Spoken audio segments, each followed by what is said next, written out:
Hello friends, welcome to Shrirani's kitchen. ఇవాళ మన కిచెన్లో మామిడికాయ పులిహోర తయారీ విధానం చూపించబోతున్నానండి.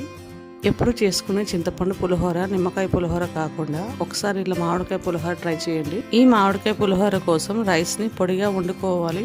ఈ రైస్ని వెడల్పుగా ఉన్న గిన్నెలో వేసుకొని చల్లారనివ్వాలి. ఇప్పుడు రుచికి సరిపడా సాల్ట్ వేసుకోవాలి.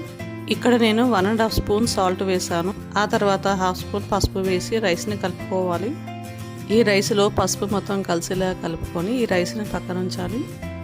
ఇప్పుడు పచ్చి మామిడికాయ తీసుకొని శుభ్రంగా కడుక్కున్న తర్వాత మామిడికాయ తొక్క తీసేసి తురుముకోవాలి. చూడండి, మామిడికాయని ఇలా తురుముకోవాలి. మామిడికాయ పులుపుని బట్టి మామిడికాయ తురుము వాడాలి. మామిడికాయ తురుము పుల్లగా ఉంటే మనం తీసుకున్న తురుము నుండి సగం వాడుకోవచ్చు. ఇక్కడ నేను తీసుకున్న మామిడికాయ తురుము పుల్లగా లేదు, అందుకే మామిడికాయ తురుము మొత్తం వాడుతున్నాను. ఇప్పుడు పులిహోర తాలింపు కోసం 2 టేబుల్ స్పూన్ ఆయిల్ వాడుతున్నాను. ఈ పులిహోరకి ఆయిల్ ఎక్కువనే ఉంటే టేస్ట్ చాలా బాగుంటుంది.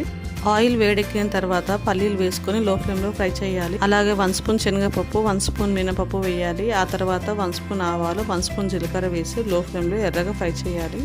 ఈ పప్పులు కొద్దిగా ఎర్రగా ఫ్రై అయిన తర్వాత ఎండుమిరపకాయలు తుంచుకొని వేసుకొని ఎర్రగా ఫ్రై చేసుకోవాలి. ఎండుమిరపకాయలు ఇలా ఫ్రై అయిన తర్వాత పొడుగు చీలుకునే పచ్చిమిరపకాయలు వేసుకోవాలి.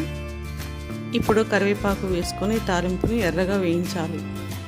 ఇప్పుడు ఈ తాలింపులో 1/2 స్పూన్ పసుపు వేసి కలుపుకొని ముందుగా తురిమి ఉంచుకున్న మామిడికాయ తురుము వేసి కలుపుకోవాలి.